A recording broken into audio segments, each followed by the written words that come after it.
ये सच्ची घटना साल 2018 की गर्मियों में थाईलैंड में हुई थी। एक दिन बच्चों की एक फुटबॉल टीम घूमने और एडवेंचर करने के लिए शुई मेई रेन गुफा में गई। कुछ ही देर हुई थी कि अचानक मौसम बदल गया। आसमान में काले बादल छा गए और तेज बारिश शुरू हो गई। बारिश का पानी तेजी से गुफा के अंदर भरने लगा। जब बच्चों को खतरे का एहसास हुआ तब तक बहुत देर हो चुकी थी। गुफा का रास्ता बाढ़ के पानी से पूरी तरह बंद हो चुका था। अपनी जान बचाने के लिए उन्हें गुफा के अंदर और गहराई में जाना पड़ा। उधर घर पर उनके परिवार वालों ने बच्चों के लिए खाना तैयार कर रखा था, लेकिन काफी देर तक कोई भी बच्चा वापस नहीं आया। घबराए हुए माता पिता उन्हें ढूंढने निकल पड़े। कुछ देर बाद उन्हें गुफा के बाहर बच्चों की साइकिलें मिली। ये देखकर सबके होश उड़ गए। सभी समझ गए कि बच्चे गुफा के अंदर फंस चुके हैं। उन्होंने तुरंत मदद के लिए फोन किया। जैसे ही चियांग राय शहर के मेयर को इस हादसे की खबर मिली, वह तुरंत मौके पर पहुंचे और गोताखोरों की एक खास टीम को बुलाया गया। रेस्क्यू टीम ने अपना सामान तैयार किया और बिना समय गंवाए गुफा के अंदर उतर गई। लेकिन गुफा का रास्ता बेहद मुश्किल था। रास्ता न भूल जाएं, इसलिए गोताखोर हर मोड़ पर एक रस्सी बांधते हुए आगे बढ़ रहे थे। लेकिन जैसे जैसे वे अंदर जाते गए, रास्ता और भी तंग होता गया। गुफा के अंदर पानी का बहाव बहुत तेज था। उसके साथ मिट्टी और छोटे बड़े पत्थर भी बह रहे थे। तंग रास्तों में हर तरफ नुकीली चट्टानें थीं। जरा सी गलती किसी की भी जान ले सकती थी। शुरुआत में मेयर को पूरा भरोसा था कि बच्चों को जल्द ही बचा लिया जाएगा, लेकिन कुछ ही घंटों बाद सभी गोताखोर घायल हालत में वापस लौट आए। गुफा की हालत उनकी सोच से कहीं ज्यादा खतरनाक थी। पूरी ताकत लगाने के बाद भी वे सिर्फ करीब 800 मीटर तक ही पहुंच पाए। अब मेयर को समझ आ गया कि यह कोई साधारण बचाव अभियान नहीं है। अगले ही दिन पूरे देश से मदद मांगी गई। देश के अलग अलग हिस्सों से लोग मदद के लिए पहुंचे। बड़ी बड़ी पानी निकालने वाली मशीनें लगाई गईं, जो दिन रात लगातार पानी बाहर निकाल रही थी। लेकिन लगातार हो रही बारिश के सामने ये कोशिश बहुत छोटी पड़ रही थी। इसी दौरान एक पानी विशेषज्ञ ने पहाड़ की जांच की। उसे पता चला कि पहाड़ के ऊपर कई ऐसे रास्ते हैं जिनसे बारिश का पानी सीधे गुफा के अंदर जा रहा है। बच्चों की जान बचाने के लिए सबसे पहले उन रास्तों को बंद करना जरूरी था। साथ ही पानी का रुख बदलने के लिए एक नई नहर बनाने का फैसला किया गया। लेकिन एक बड़ी परेशानी थी। अगर पानी का रुख बदला जाता तो वह नीचे मौजूद खेतों में भर जाता। उन खेतों पर गांव वालों की साल भर की मेहनत टिकी हुई थी। अगर खेत डूब जाते तो उनकी पूरी फसल बर्बाद हो जाती। मेयर और इंजीनियर भारी मन से गांव वालों के पास पहुंचे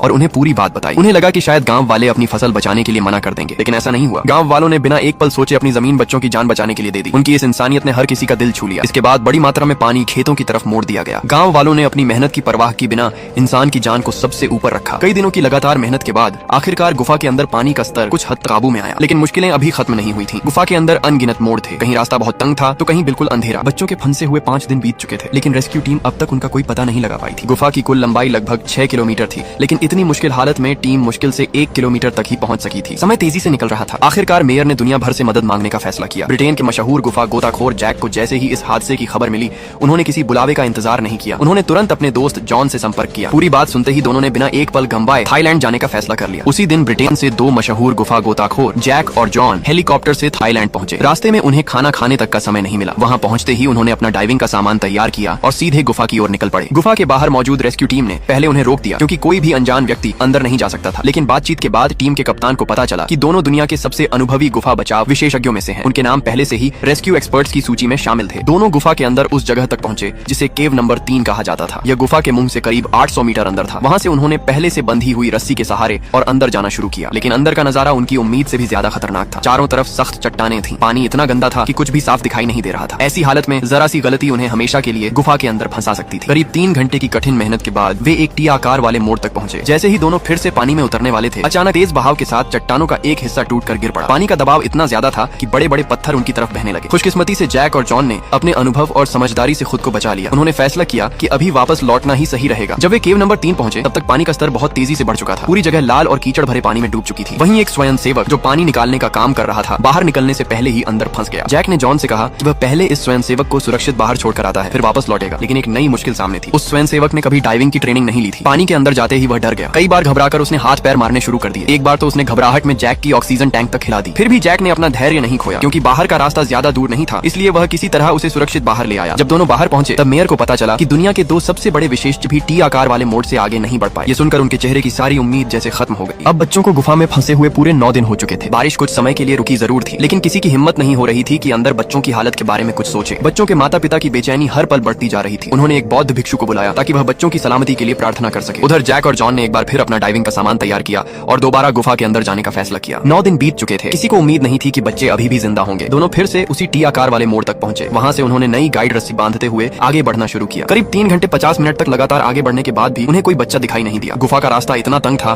कि कई जगह सिर्फ एक आदमी ही किसी तरह निकल सकता था। वे अगली बड़ी जगह तक पहुंचे, लेकिन वहां भी कोई नहीं मिला। तभी जब उनके पास बची हुई गाइड रस्सी लगभग खत्म होने वाली थी, अचानक दूर अंधेरे में एक टॉर्च की हल्की सी रोशनी दिखाई दी। दोनों तुरंत उस दिशा में बढ़े और फिर जो उन्होंने देखा उस पर उन्हें खुद भी यकीन नहीं हुआ। सभी 12 बच्चे और उनका कोच जिंदा थे। हालांकि कई दिनों से खाना न मिलने की वजह से सभी बच्चे बहुत कमजोर हो चुके थे और उनका वजन काफी कम हो गया था। जैक ने तुरंत कैमरे से उनकी तस्वीरें और वीडियो रिकॉर्ड किए ताकि बाहर मौजूद लोगों को यह खबर दी जा सके सके कि बच्चे अभी भी जिंदा हैं। इतने दिनों तक उन बच्चों ने सिर्फ अपने कोच के हौसले और हिम्मत की वजह से उम्मीद नहीं छोड़ी थी। गुफा के अंदर बच्चों ने भूख सहने के लिए ध्यान लगाना शुरू कर दिया। उनके कोच लगातार उनका हौसला बढ़ाते रहे। इसी हिम्मत की वजह से वे पूरे 9 दिन तक जिंदा रह सके। लेकिन जैक और जॉन अच्छी तरह जानते थे कि बच्चों को तुरंत बाहर निकालना बहुत खतरनाक होगा। उन्होंने इस तरह की स्थिति के लिए कोई तैयारी नहीं की थी और बिना योजना के बच्चों को बाहर ले जाना उनकी जान जोखिम में डाल सकता था। इसलिए बच्चों को हिम्मत देकर दोनों वापस लौट आए। बच्चे गुफा के मुंह से करीब 2500 मीटर अंदर थे। वहां तक पहुंचने में ही करीब 6 घंटे 12 मिनट लगते थे। जैसे ही जैक ने बाहर आकर बताया कि सभी बच्चे जिंदा हैं, वहां मौजूद लोगों की खुशी का ठिकाना नहीं रहा। हर तरफ तालियां और खुशी के आंसू थे। सब लोग जैक और जॉन को हीरो मान रहे थे, लेकिन दोनों बिल्कुल खुश नहीं थे। उन्हें अपने कई सालों के अनुभव से पता था कि इतनी मुश्किल जगह से बच्चों को सुरक्षित बाहर निकालना लगभग नामुमकिन था। अगर एक बड़ा और ताकतवर आदमी सिर्फ 800 मीटर में ही कई बार हार मानने लगा था, तो बिना किसी ट्रेनिंग के छोटे छोटे बच्चे 2500 मीटर का खतरनाक रास्ता कैसे पार करेंगे। फिलहाल कोई सही तरीका नहीं था, इसलिए सबसे पहले बच्चों तक खाना, दवाइयां और जरूरी सामान पहुंचाने का फैसला किया गया। यह जिम्मेदारी एक खास रेस्क्यू टीम ने संभाली। जैक और जॉन ने उन्हें पहले ही गुफा के सबसे मुश्किल रास्तों के बारे में समझाया। उन्होंने खास तौर पर कहा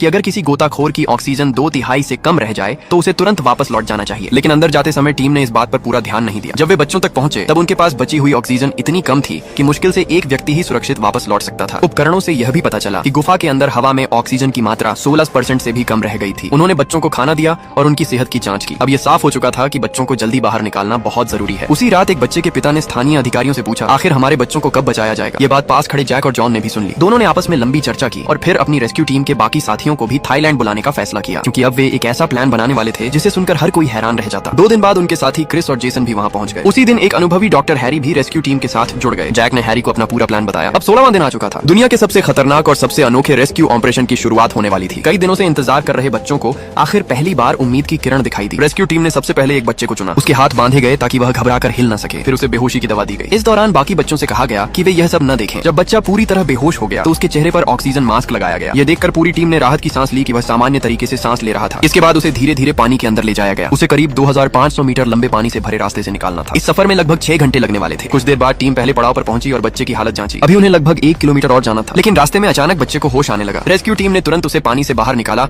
और दोबारा बेहोशी की दवा दी। इसी दौरान दवा की सुई निकल गई। कुछ पल के लिए सबकी सांसें थम गई। खुशकिस्मती से बच्चा पूरी तरह होश में नहीं आया था। टीम ने तुरंत सुई दोबारा लगाई और सफर जारी रखा। करीब 2 घंटे बाद पहला बच्चा सुरक्षित रेस्क्यू कैंप तक पहुंच गया। वहां से बाकी लोगों ने रस्सियों की मदद से उसे गुफा के बाहर पहुंचाया। कुछ देर बाद डॉक्टरों ने जांच कर बताया कि बच्चा पूरी तरह सुरक्षित है। एक एक करके 9 बच्चों को सफलतापूर्वक बाहर निकाल लिया गया। लेकिन 18वें दिन अचानक फिर से तेज बारिश शुरू हो गई। गुफा में दोबारा तेजी से पानी भरने लगा। अब आखिरी बच्चों को बचाना पहले से भी ज्यादा मुश्किल हो गया था। इसी दौरान एक रेस्क्यू सदस्य बेहोश बच्चे को लेकर रास्ता भटक गया। खुशकिस्मती से लौटते समय जैक की नजर उस पर पड़ गई। उन्होंने तुरंत जॉन को वहीं रुकने के लिए कहा और खुद हैरी के साथ अंदर गए। दोनों ने मिलकर बच्चे को सही रास्ते से बाहर निकाला। कुछ देर बाद आखिरी बच्चा भी सुरक्षित गुफा से बाहर आ गया। इस तरह सभी 12 बच्चे और उनके कोच कुल 13 लोगों को जिंदा बचा लिया गया। दुनिया का यह ऐतिहासिक रेस्क्यू ऑपरेशन पूरे 18 दिन बाद सफलतापूर्वक खत्म हुआ। बाद में स्थानीय अधिकारियों ने दुनिया भर से आए सभी स्वयं सेवकों और रेस्क्यू टीमों का दिल से धन्यवाद किया। बच्चों के परिवार भी बार बार उन बहादुर लोगों का शुक्रिया अदा करते रहे। ये सिर्फ एक सफल रेस्क्यू नहीं था, बल्कि एक ऐसा चमत्कार था जिसने पूरी दुनिया को एकजुट होते हुए दिखाया।